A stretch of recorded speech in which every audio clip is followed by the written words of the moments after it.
Salut à tous, Maurice pour basekicker.com. Aujourd'hui, on va reprendre la vidéo de Pot Limitoma 50 qu'on avait, euh, qu'on avait débuté la semaine dernière, donc toujours la même session.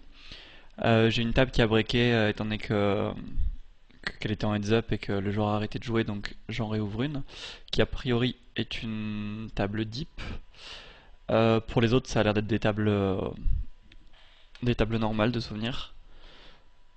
Euh, donc on rentre directement dans l'action et je me souvenais plus exactement, j'avais commenté la vidéo il y a un petit moment, mais je me souviens plus exactement si j'avais eu des reads spécifiques vraiment sur les joueurs, mais de toute façon j'ai les stats déjà. Donc je vois à peu près que...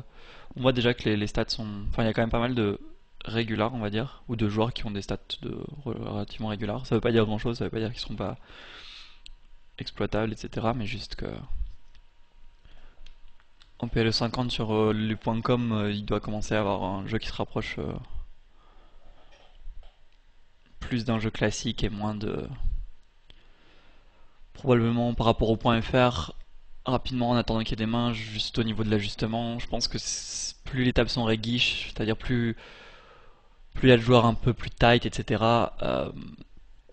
moins les pots seront en multi-way, et donc en fait il vous faudra des mains un peu différentes, on va dire, sur les points FR, sur les tables vraiment très mauvaises, où vraiment beaucoup de joueurs vont voir très très souvent les flops. Il faut souvent préférer des mains avec des cartes assez hautes.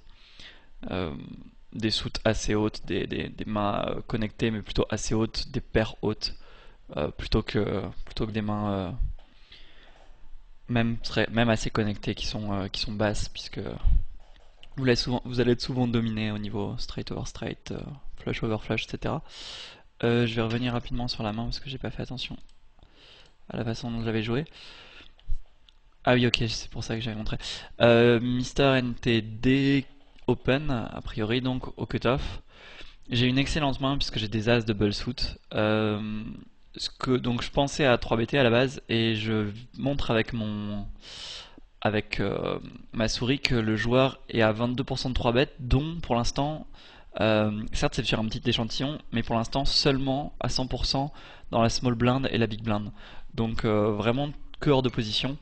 Et c'est quelque chose qu'on peut retrouver quand même assez régulièrement et je pense que c'est quand même assez représentatif d'un certain style. Je dis pas qu'il sera toujours à 25% et 38% en small blind et big blind, forcément je pense que non.